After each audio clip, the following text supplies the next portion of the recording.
So hello guys, आपका स्वागत है मेरे यूट्यूब चैनल पे। मेरा नाम है अरनीश और आप देख रहे हैं सिविल सर्विस मास्टर। हम देख रहे हैं यहाँ पर इकोनॉमिक्स का चैप्टर 3 एनसीईआरटी है। तो चैप्टर 3 में हमने क्या क्या देखा, ये इंट्रो देखा, इंट्रोडक्शन, बैकग्राउंड, ये क्या क्या देखा मैं आपको ना एक झलक दिखा रहा हूँ, ग्लांस में दिखा देता हूँ। लिबरलाइजेशन देखा और हम पहुँचे थे यहाँ पर टैक्स रिफॉर्म में। तो टैक्स रिफॉर्म से स्टार्ट करते हैं।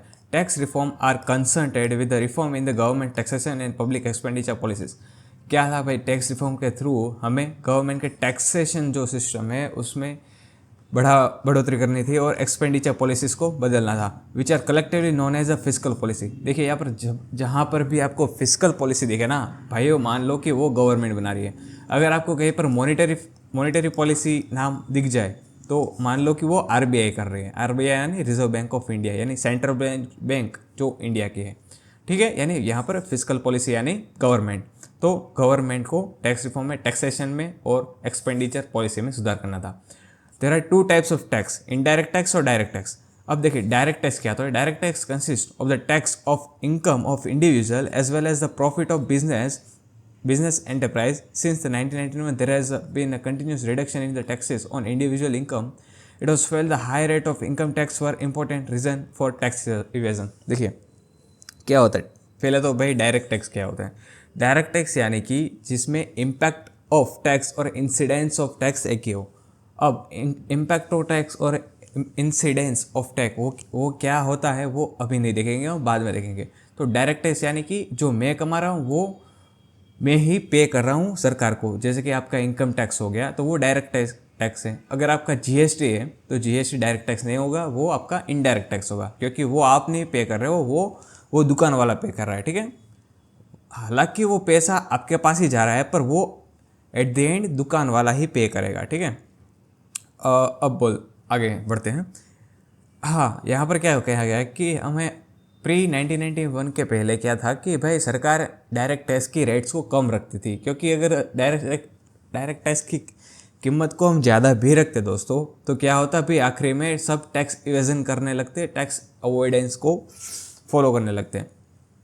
It is now widely accepted that the modern rates of income tax encourage saving and voluntary disclosure in the income. यानी कि भाई अगर रेट से कम है तो भाई सेविंग हमारी ज़्यादा होगी, अगर रेट्स हम हाई रखेंगे तो गवर्नमेंट को हम भी टैक्स भी उतना ज़्यादा देंगे, हमारा भाई पोर्टफोलियो बढ़ता जाएगा। The rate of corporate tax which was the very earlier has gradually reduce. पहले क्या था भाई, कॉर्पोरेट टैक्स को कम किया गया था। Efforts have also been made to reform in indirect tax, यानी कि इनडायरेक्ट टैक्स में हमें रिफॉर्म करना है। कॉर्पोरेट टैक्स और इनडायरेक्ट टैक्स, ये corporate tax mainly indirect tax ही है। अब देखिए उस समय की बात क्या थी कि भाई सरकार की जो रिसिप्ट थी वो कम आ रही थी और एक्सपेंडिचर ज़्यादा हो रहा था। इसी के कारण क्या हुआ था, हमारे भाई फॉरेक्स रिजर्व खाली हो रहा जा रहा था, बैलेंस ऑफ पेमेंट हो रहा था, यानी बैलेंस ऑफ पेमेंट भी हमारा डेफिसिट में आ रहा था, बजट भी डेफिसिट में आ रहा था। तो हमें ना ये पॉलिसी रिफॉर्म करने की बहुत आवश्यकता थी। अब देखते हैं। In order to facilitate the establishment of common nation market goods and commodities in 2006 the Indian Parliament passed a law Goods and Service Tax Act 2060। अब ये भाई आपको पता है कि 2016 में कॉमन मार्केट यानी कि एक मॉरल था कि वन नेशन वन टैक्स के तहत हमने क्या किया, 2016 में गुड्स एंड सर्विस टैक्स का एक पार्लियामेंट में अप्रूवल डाला और 2017 में वो एक्ट बन गया। अब देखते हैं। This is expected that the generate additional revenue for the government, reduce tax evasion and create a one nation one tax and one market। यानी कि जीएसटी के कारण एक भाई आशा थी कि we can increment in the revenue of government receipts. Okay, अब देखिए भाई क्या नाम था, one nation one tax one market. देखिए पहले ना हमारे देश में प्री 2017 हमारे देश में बहुत सारे टैक्स होते थे, जैसे कि कॉमोडिटी ट्रांजैक्शन टैक्स, वो भी आज भी है, asset gain tax, entertainment tax, value added tax, यानी कि बहुत सारे थे, मैं आपको गिना नहीं सकता हूँ। और एक बता दूँ आपको, कॉरपोरेट टैक्स हो गया आपका, तो ये सारे टैक्स थे। गैम्बलिंग टैक्स भी अलग से होता था आपका। अब देखते हैं, another component of reform in this area is simplification, यानी कि भाई सिंप्लीफिकेशन होना चाहिए भाई, कि ये आप कोई इतना हर्डल्स भी नहीं आना चाहिए कि भाई टैक्स कोई अवॉइड करें। यानी कि अगर कोई चाहता है कि भाई वो टैक्स भरे और वो ये कंपलसरी होता है टैक्स भरना, पर उसमें उतने हर्डल्स नहीं आना चाहिए कि वो उसको उतना माथापच्ची ना करना पड़े कि भाई वो टैक्स भरने में, ठीक है। In order to encourage better compliance on the part of taxpayers, many procedures have been simplified and the rates also substantially lowered, यानी कि रेट को कम किया गया है और जो प्रोसीजर है वो सिंप्लीफाई किया गया है कि भाई आप अपने साइट पे जाओ, आईडी लॉगिन करो, टैक्स पे कर दो, रिसिप्ट ले लो, ठीक है। ये होता है फॉरेन एक्सचेंज रिफॉर्म। अब फॉरेन एक्सचेंज में क्या रिफॉर्म आएगा देखिए। The first important reform in the external sector was made in the foreign exchange market in the 1991 में भाई रिफॉर्म आया। As an immediate measures to resolve the balance of payment crisis, the rupee was devalued against the foreign currency, यानी कि क्या बोला गया है कि शुरुआत के मेजर में क्या हुआ कि बैलेंस ऑफ पेमेंट की क्राइसिस को हल करने के लिए रुपी को डीवैल्यूएट करा गया। और ये डीवैल्यूएट, और देखिए यहाँ पर ना दो शब्द आते हैं, डीवैल्यूएट करना और डेप्रिशिएट करना। यानी कि अगर आपकी जो एक्सचेंज रेट है वो फ्लोटिंग है तो वहाँ पर आपकी डेप्रिशिएट होगा, और अगर आपकी एक्सचेंज रेट फिक्स है तो आपका डीवैल्यूएट होगा। अब देखिए आपको ये नहीं पता कि फिक्स और फ्लोटिंग क्या होता है, तो मैं उस पर वीडियो बना दूंगा, आप कमेंट कर दीजिएगा, ठीक है। This led to an increase in inflow of foreign exchange. इसके कारण क्या होगा, अभी फॉरेन एक्सचेंज का इनफ्लो होगा। अब देखिए क्यों होगा, अब देखिए पहले क्या था कि भाई $1 का मान लो 10 रुपये है, यानी 10 रुपये नहीं है, अभी तो 83 चल रहा है, तो $1 का 10 रुपये है। अब सरकार ने क्या किया भाई, रुपये को डीवैल्यूएट किया। यहाँ पर डीवैल्यूएट का मतलब क्या है, $1 का अब हो गया 20 रुपये। यानी कि देखिए एब्सोल्यूट टर्म में ये बढ़ रहा है, पर क्या हो रहा है कि डॉलर के सामने इसकी वैल्यू घट रही है, क्योंकि अब 20 रुपये मिल के $1 बना रहे हैं, पहले 10 रुपये मिल के, यानी कि आप समझ रहे हो ना, डीवैल्यूएट हुआ। अब क्या होगा कि अगर जो बाहर से जो अगर $1 डालेंगे तो इन्वेस्टमेंट कितना होगा, 10 रुपये का। अगर बाद में कि जब डीवैल्यूएट हुआ तो क्या करेंगे, अब जो वही $1 आ रहा है तो 20 रुपये आ रहा है, यानी कि बाहर के फॉरेनर FIIs को ऐसा इंसेंटिव मिलेगा कि वो कम पैसा इन्वेस्ट करके ज़्यादा रुपये में इन्वेस्ट कर दे, कम डॉलर इन्वेस्ट करके रुपये में ज़्यादा बना ले। तो ये एक मान लो इंसेंटिव मिला उनको कि भाई वो आए, समझ गए ना। आगे देखते हैं। It also set the tone to free and determination of rupee value in the foreign exchange market from the government control. और अब 1991 के बाद ना हम पहले ना फिक्स एक्सचेंज रेट रिजीम में चल रहे थे, और 1991 के बाद हमने वो फ्लोटिंग, पूरी तरीके से फ्लोटिंग में भी नहीं गए, हमने मैनेज फ्लोटिंग पे रहे हम। सो इस पे मैं ना अलग से वीडियो बना दूंगा, तो वो देख लेना, ठीक है आप। Now more often than not market determine exchange rate based on the demand and supply of foreign exchange. यानी कि ये मार्केट बेस्ड, यानी कि अपना फ्लोटिंग, मार्केट बेस्ड यानी कि आप फ्लोटिंग मान लो, ठीक है। फ्लोटिंग एक्सचेंज रेट है वो आपकी 2 मिनट, हाँ, तो वो डिमांड एंड सप्लाई के रूल से चलता है, ठीक है। यानी कि अगर यहाँ पर देखें मार्केट में इतने डॉलर हैं, $3 हैं, और सामने रुपये भी 3 है, तो क्या होगा कि भाई हर $1 की कीमत, हर एक रुपये की कीमत, यानी कि $3 है और 3 रुपये है, तो $1 में आने की ₹1 हो गया। अब मान लो कि मैं इस डॉलर को गायब कर दूँ, तो यानी कि देखिए हमारे पास सप्लाई 2 है पर डिमांड कितनी है, 3, यानी कि अगर डिमांड ज़्यादा है सप्लाई से, तो क्या होगा, इसका प्राइस बढ़ेगा और इसका डीवैल्यूएशन होगा, डेप्रिसिएशन होगा। देखिए अगर फिक्स एक्सचेंज रेट की बात करूँ तो डीवैल्यूएट होगा, अगर फ्लोटिंग की बात करूँ तो डेप्रिसिएट होगा। तो आप समझ रहे हो ना, ये हमने बात की एक्सटर्नल सेक्टर की। अब बात करते हैं trade and investment policy reform. Trade में क्या रिफॉर्म लाए गए और इन्वेस्टमेंट पॉलिसी क्या रिफॉर्म लाए गए। Liberalization of trade and investment regime was initiated to increase international competitiveness of industrial products and also foreign investment and technology into the economy. समझ गए भाई, फॉरेन टेक्नोलॉजी को हमारी इकोनॉमी में लाना है, फॉरेन इन्वेस्टमेंट को हमारी इकोनॉमी में लाना है, और हमारे जो प्रोडक्ट्स हम बना रहे हैं उसको फॉरेन कॉम्पिटेटिवनेस, अगर फॉरेन में वो भी सस्ते दाम में बिके और उसकी कॉम्पिटेटिवनेस बढ़ानी है, तो इसके लिए हमने पॉलिसी में रिफॉर्म लाया। क्या था? The aim was also to promote the efficiency of local industries and adoption of modern technology, यानी कि लोकल इंडस्ट्रीज है उनको प्रमोट करना है और टेक्नोलॉजी को लाना है, ठीक है। और वो कैसे लाएगी भाई? आपकी FDI बढ़ जाए, FII बढ़ जाए तो वो कुछ टेक्नोलॉजी ला सकती है, रिसर्च पे आप ज़्यादा खर्चा कर सकते हो, तो रिसर्च एंड R&D पे आप खर्चा करो, ठीक है। In order to protect domestic industry, India was following a regime of quantitative restriction। और ये quantitative restriction क्या है वो हमने पिछले चैप्टर में चर्चा की थी, तो आप वो देख सकते हो, ठीक है। क्वांटिटेटिव अभी मैं आपको शॉर्ट में बता रहा हूँ कि अगर कोई बाहर से आपको सामान लाना है, इंपोर्ट करना है, तो उस पर टैक्स यानी टैरिफ ज़्यादा लगेगा। कुछ कोटा फिक्स कर दिया कि भाई इतने कोटा तक ला सकते हो, बाद में नहीं ला सकते, तो वो फिक्स कर दिया आपने, ठीक है। वो होते हैं क्वांटिटेटिव रेस्ट्रिक्शंस। आगे देखते हैं। This was encouraged through tight control over import and by keeping the tariff rate very high, यानी कि इंपोर्ट कोई कर रहा है तो उस पर टैरिफ आप ज़्यादा लगा दो, यानी कि उस पर टैक्स लगा दो। 100 रुपये का अगर इंपोर्ट कर रहा है तो मान लो आप नॉर्मल में आपकी 20% आपकी कस्टम ड्यूटी लगती थी, पर आपने क्या किया कि टैरिफ लगा दिया फिर 50%, यानी कि 100 रुपये का कोई भी सामान अगर ला रहे हो तो आपको वो पड़ रहा है 150 रुपये में, 50% आपने टैरिफ भरा, ठीक है।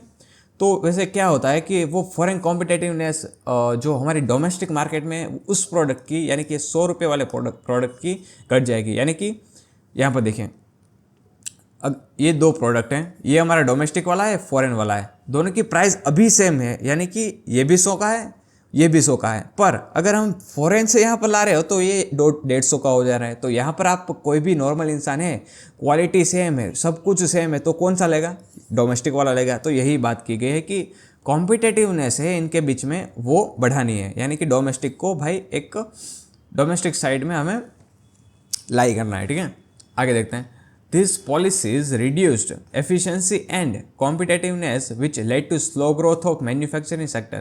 अब देखिए हमने ना क्या किया कि भाई इसको बचाया, पर इसके कारण क्या होगा कि अब पहले क्या होता था कि भाई ये बंदा है, ये बंदा है, तो एक दूसरे को देख के अपनी ना क्वालिटी बढ़ा रहे थे, प्राइस कम रख रहे थे कि भाई लोग उनके पास जाए। पर अब क्या हो रहा है कि भाई हमने तो इसको बाहर निकाल दिया, अब ये भाई हो गया भाई राजा इस एरिया का। तो वो क्या करेगा, अगर यहाँ पर कोई बंदे हैं तो वो इनके पास ही जाएंगे, क्योंकि उनके पास ना मल्टीपल चॉइस नहीं कि भाई तू ये प्रोडक्ट दूसरी जगह से भी ले सकते हैं, तो ये नहीं थी। यानी कि ये जितना ये कहेगा उस प्राइस पे बेचेंगे ये लोग, वरना या तो खरीदेंगे इस प्राइस पे या तो नहीं खरीदेंगे। यानी कि क्या होगा कि ये इसको कोई क्वालिटी बढ़ानी नहीं है क्योंकि इसका कॉम्पिटिटर कोई नहीं है, माल सस्ता नहीं करने का क्योंकि कॉम्पिटिटर नहीं है। तो हमने ये कॉम्पिटिटिवनेस को बढ़ाई, पर इससे हमारी जो डोमेस्टिक इंडस्ट्री थी उनमें कोई ऐसा इंसेंटिव उनको नहीं मिला कि वो भाई ग्रोथ करे और अपना प्रोडक्शन तो बढ़ा रहे थे वो लोग,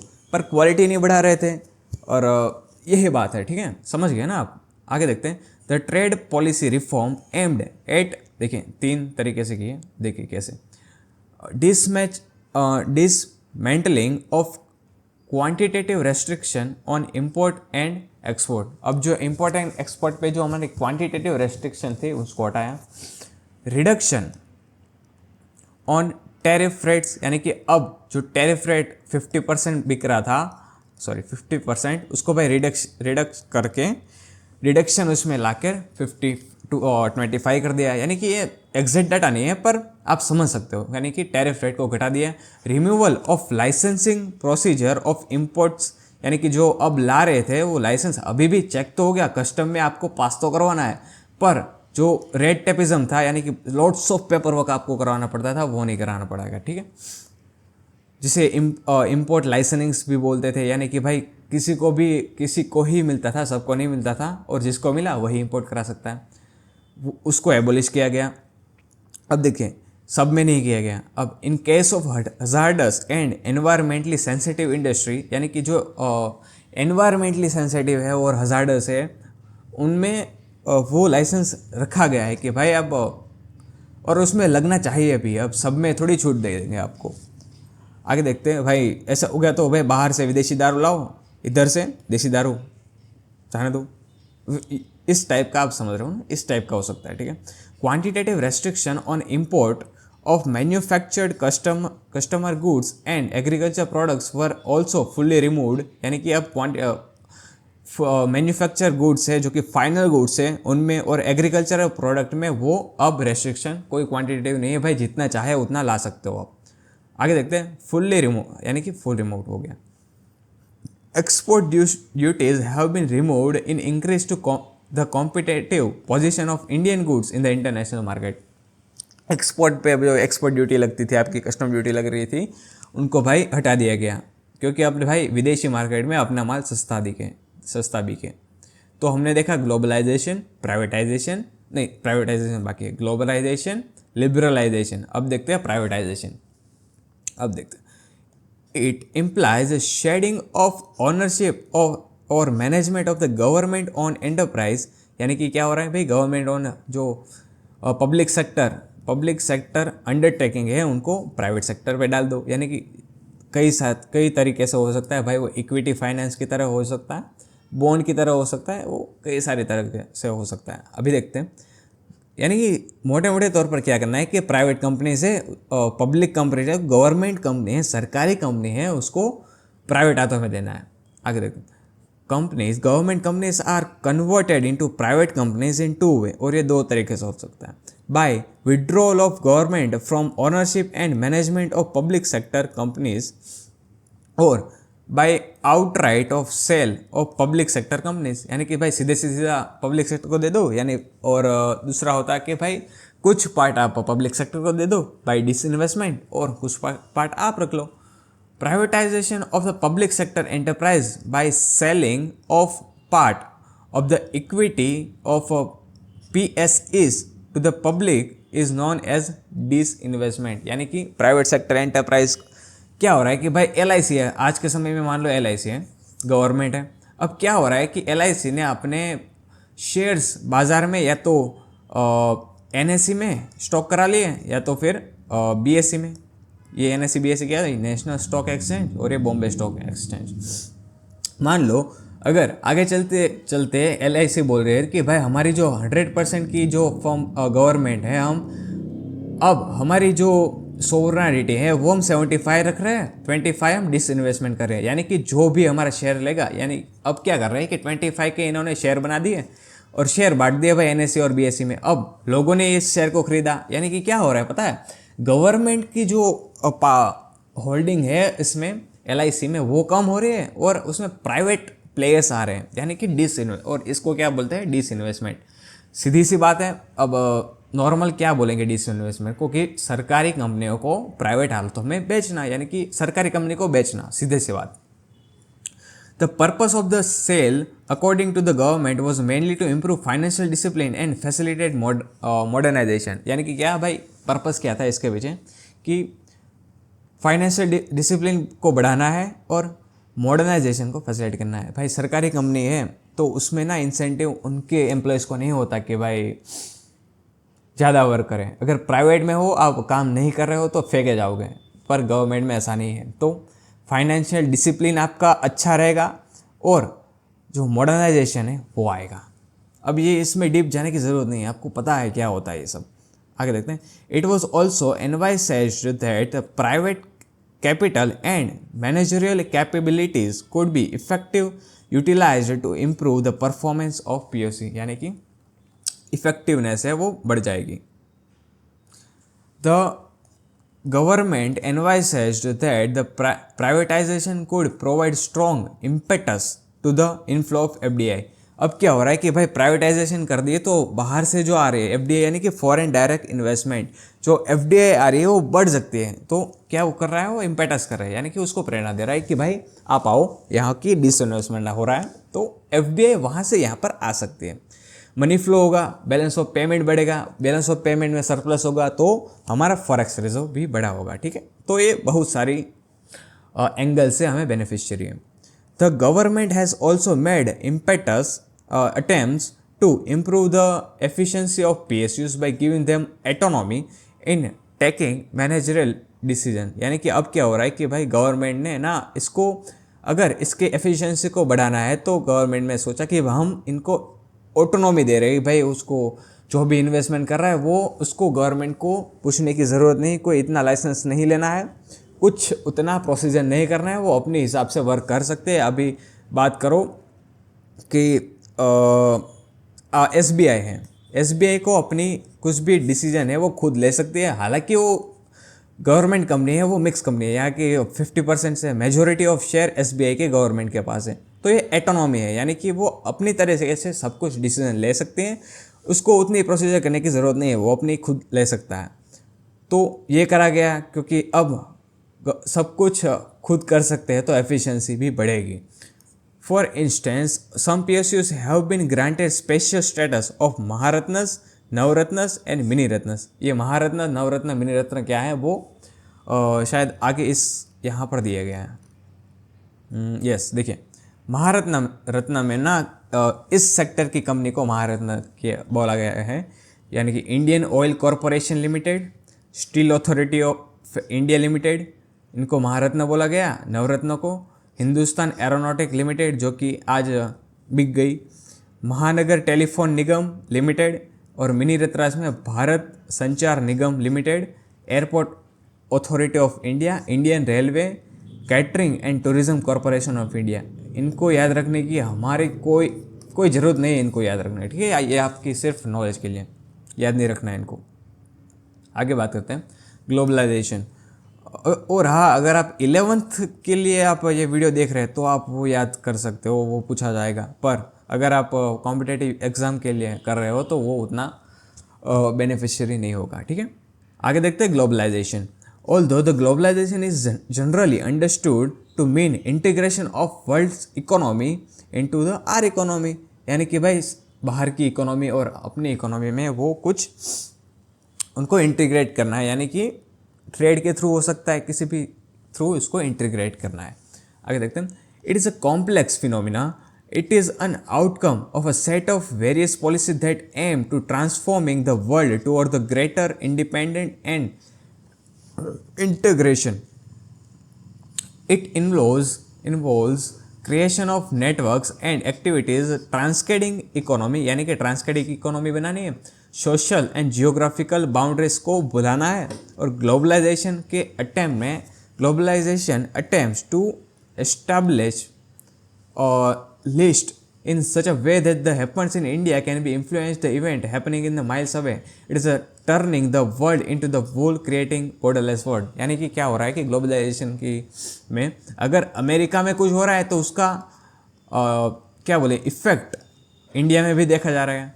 यानी कि क्या हो रहा है कि अमेरिका में अगर हमारी 1929 में ग्रेट डिप्रेशन आया तो उसके कारण क्या हुआ कि हमारी इकोनॉमी में भी बहुत बड़ा फ़र्क पड़ा, यानी कि हमें भी बहुत सारी तकलीफ़ें देखनी पड़ी, यानी कि बैलेंस ऑफ पेमेंट हो गए, FDI कम हो रहा है, अपना हमारा बैंकिंग सेक्टर है वो टूट गया।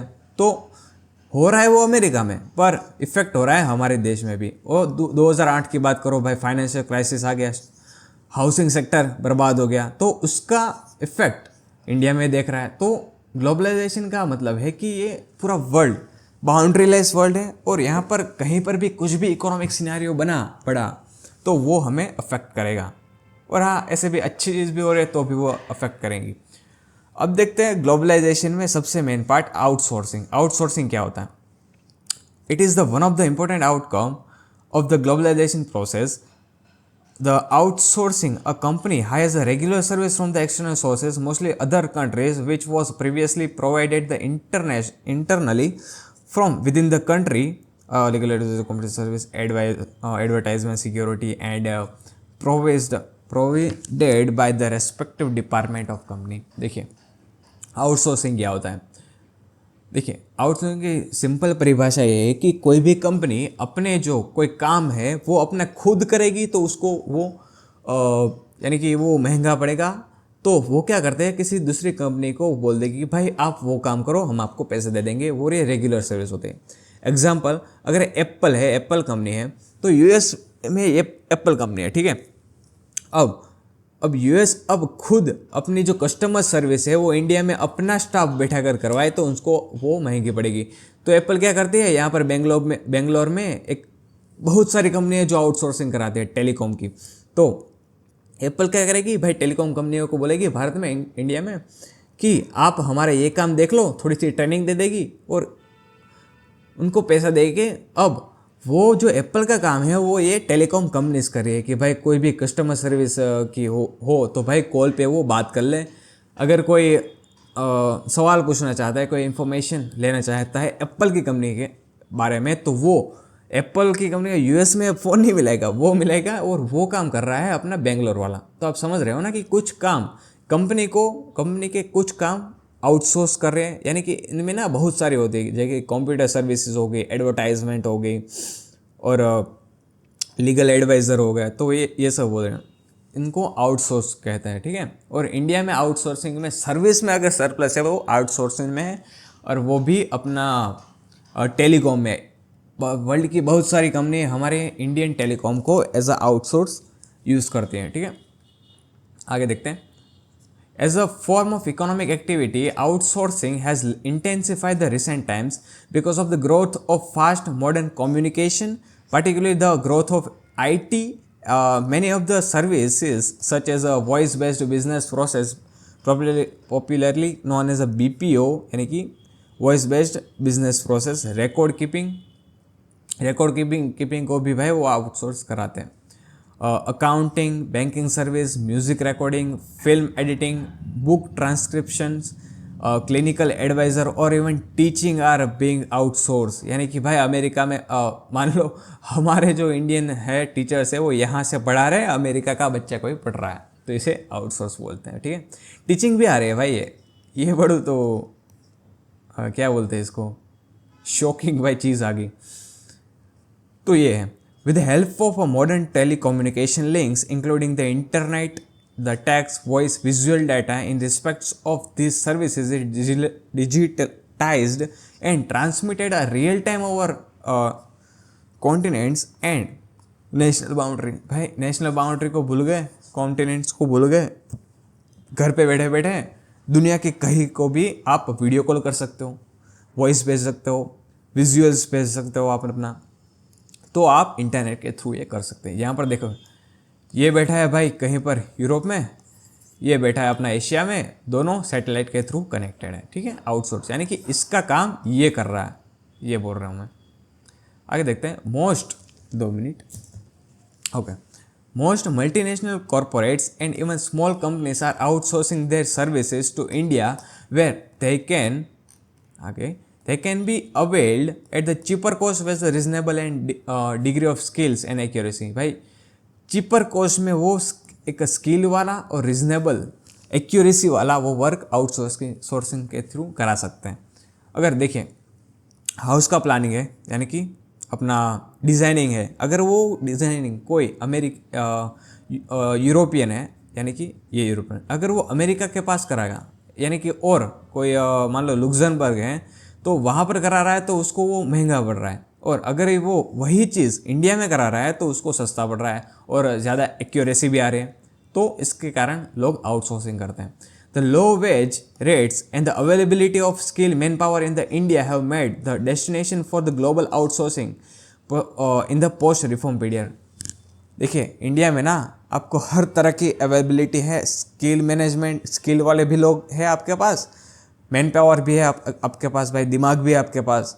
तो ग्लोबल आउटसोर्सिंग के लिए इंडिया एक ल्यूक्रेटिव पॉइंट अभी बना है। आगे देखते हैं। देखिए ओके, तो यहाँ तक ही रखते हैं, ठीक है। तो हाँ, अगर यहाँ तक देख लिया है तो लाइक कर दीजिए, सब्सक्राइब कर दीजिए और शेयर कर दीजिए। भाई अपने कोई पढ़ रहा है वो उस दोस्त को, जो नहीं पढ़ रहा है उसको मत करियो क्योंकि वो नहीं देखेगा। और हाँ, शेयर कर दीजिए, ठीक है। तो अगले वीडियो में मिलते हैं, बाय बाय।